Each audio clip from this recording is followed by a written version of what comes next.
This is a homework problem from Classical Mechanics by John Taylor. This is out of chapter 10, number 42.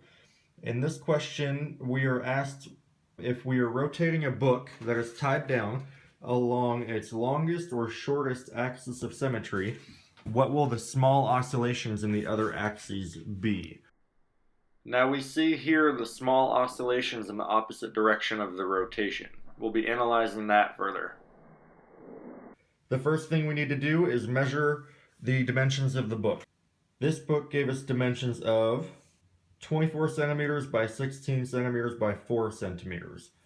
Now, according to equation 10.91, we have that equation here, just rewritten. Notice how this looks very similar to our standard harmonic oscillation where we have our omega squared, and that large omega is just our angular frequency. We can take this equation above and rewrite it to find the angular frequency, taking the square root of that term inside of the square bracket. Okay, so if we think back to our textbook, one of the old equations that we had was for the moment of inertia tensor of a cuboid, which we calculated from problem 10.25. 10.25, those lambda values can be given by the diagonalized matrix of a cuboid. We go to our equation here, our lambda values here. We have our dimensions A, B, and C. We're going to plug those into the equation. So that moves us here. So now all we need to do is to write in what A, B, and C are in this equation here. So we've written the A, B, and C values in as so. We've also written in what omega 3 is, and this calculation will give us 6.852 rotations per minute.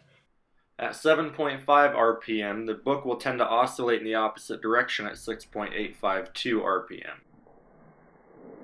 Now, we also want to determine how this book will behave if we spin it not about its shortest, but about its longest axis of symmetry.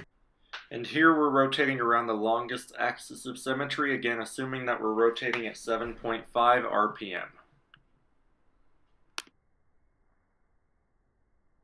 First, we need to redo the derivation from the textbook in terms of the longest axis of symmetry instead of the shortest. So, we're going to go back to the equations that the book gives us, assuming that there is zero torque acting on our system, which will give us these three equations here.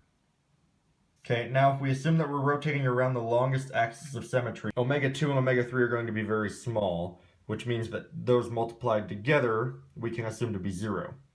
Therefore, when we plug that into the first equation will approximately read lambda 1 omega 1 dot is going to be equal to 0.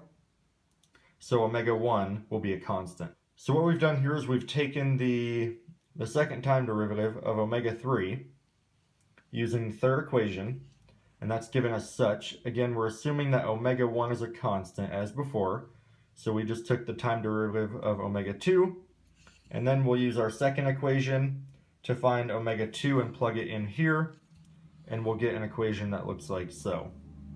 And what we're going to do here is just reverse the sign on the second term, and we'll end up with our equation looking as so.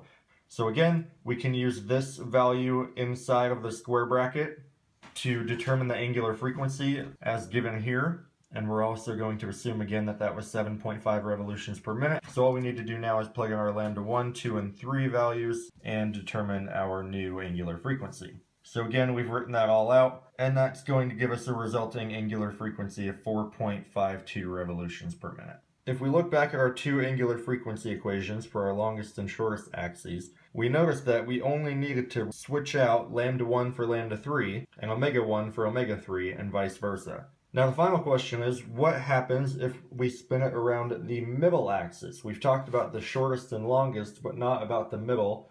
We need to determine what's going to happen if we rotate the book around its median axis of symmetry. If we turn our attention to the middle axis of symmetry, however, we derive that the term inside of the square bracket here would be negative, which would cause an exponential solution and giving unstable behavior. It's very difficult to rotate any cubic object around its middle axis of symmetry. It's much easier to do it around the shortest and longest, but not so much around the middle. Not so easy to rotate it around this axis here. To recap, We've been working on homework problem 10.42 out of Classical Mechanics by Taylor, where we are rotating a book around its longest and shortest axes of symmetry and attempting to determine the angular frequency of these small oscillations in the other directions. And we've concluded when rotating around its shortest axis of symmetry, the object will tend to oscillate more frequently at 6.852 revolutions per minute. And we've also determined around its longest axis of symmetry, it will tend to oscillate at 4.52 revolutions per minute. And again, these are both given an initial rotation around that axis of symmetry at 7.5 revolutions per minute. And we've also shown that if attempting to rotate around the middle axis of symmetry, we will end up with an exponential solution which will give unstable behavior. Thank you everybody for watching. See you next time.